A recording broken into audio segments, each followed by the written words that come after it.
Zion Classics TV news time. നമസ്കാരം, Zion Classics ടിവിയിലേക്ക് സ്വാഗതം. തിരുപ്പിറവിയെ അവഹേളിച്ച് നെറ്റ്ഫ്ലിക്സിൽ ക്രിസ്മസ് ആനിമേഷൻ സിനിമ. പ്രതിഷേധം ശക്തം. യേശുക്രിസ്തുവിന്റെ തിരുപ്പിറവിയെ അവഹേളിക്കുന്ന നെറ്റ്ഫ്ലിക്സിന്റെ ക്രിസ്മസ് സിനിമ വിവാദത്തിൽ. ഡിസംബർ 4 മുതൽ നെറ്റ്ഫ്ലിക്സിൽ ലഭ്യമായ ദാറ്റ് ക്രിസ്മസ് എന്ന ആനിമേറ്റഡ് സിനിമയാണ് വിവാദത്തിലായിരിക്കുന്നത്.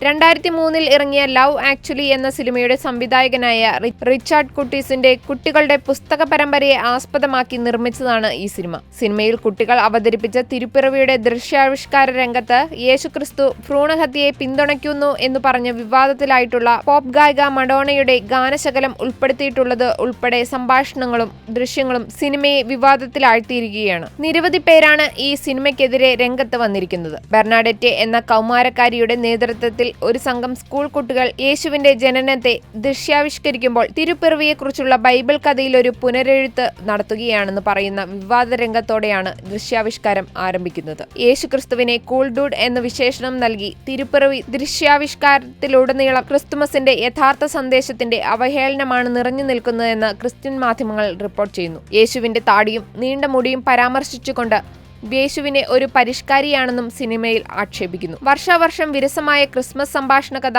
അവതരിപ്പിക്കുന്നതിൽ യേശുവിന് താല്പര്യമുണ്ടാവില്ലല്ലോ എന്ന് കാണികളോട് ചോദിക്കുന്ന ബെർണാഡെറ്റോ പോപ്പ് ഗാനങ്ങളും കാലാവസ്ഥാ വ്യതിയാനത്തെക്കുറിച്ചുള്ള കാര്യങ്ങളും ഉൾപ്പെടുന്ന ഒരു വൈവിധ്യമാർന്ന സാംസ്കാരിക ആഘോഷമാണ് യേശുവിന് ഇഷ്ടമാകുക എന്നും പറയുന്നുണ്ട്. ആട്ടിടയന്മാരെ ആടുമേയ്ക്കുന്നതിന് പകരം പച്ചക്കറി കൃഷിക്കാരായി ചിത്രീകരിക്കുന്നതിന് പുറമെ ബൈബിളിൽ പറഞ്ഞിരിക്കുന്നതിന് വിരുദ്ധമായി യേശുവിനെ കണ്ടുവണങ്ങുവാൻ എത്തുന്ന 3 ജ്ഞാനികളെ പുരുഷന്മാർക്ക് പകരം സ്ത്രീകളുമായിട്ടാണ് ചിത്രീകരിച്ചിരിക്കുന്നത്. പരിശുദ്ധ കന്യാമറിയത്തിന്റെ വേഷം കൈകാര്യം ചെയ്യുന്ന പെൺകുട്ടി തന്റെ ഗർഭത്തെക്കുറിച്ച് പാടുന്നതാകട്ടെ 1986 മഡോണയുടെ പാപ്പ എന്നെ ഉപദേശിക്കരുത് എന്ന ഗാനമാണെന്നതും അവഹേളനത്തിന്റെ തോത് വർദ്ധിപ്പിക്കുന്നു. സിനിമയ്ക്കെതിരെ വ്യാപക പ്രതിഷേധമാണ് ഉയരുന്നത്.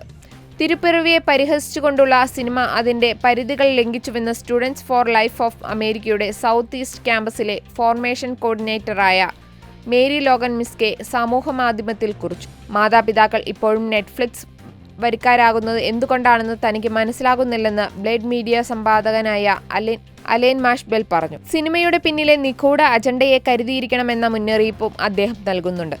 എന്നാൽ വിവാദങ്ങളോട് ഇതുവരെ നെറ്റ്ഫ്ലിക്സ് പ്രതികരിച്ചിട്ടില്ല. പോപ്പ് ഗായിക മഡോണയാണ് ഗാനങ്ങൾക്ക് ചുക്കാൻ പിടിച്ചിട്ടുള്ളത്. തന്റെ സംഗീത ജീവിതത്തിലുടനീളം ഭ്രൂണഹത്യയെ പിന്താങ്ങുകയും തന്റെ ഗാനങ്ങളിലൂടെ ക്രൈസ്തവ വിരുദ്ധത വെളിപ്പെടുത്തുകയും ചെയ്ത പോപ്പ് ഗായികയാണ് മഡോണ.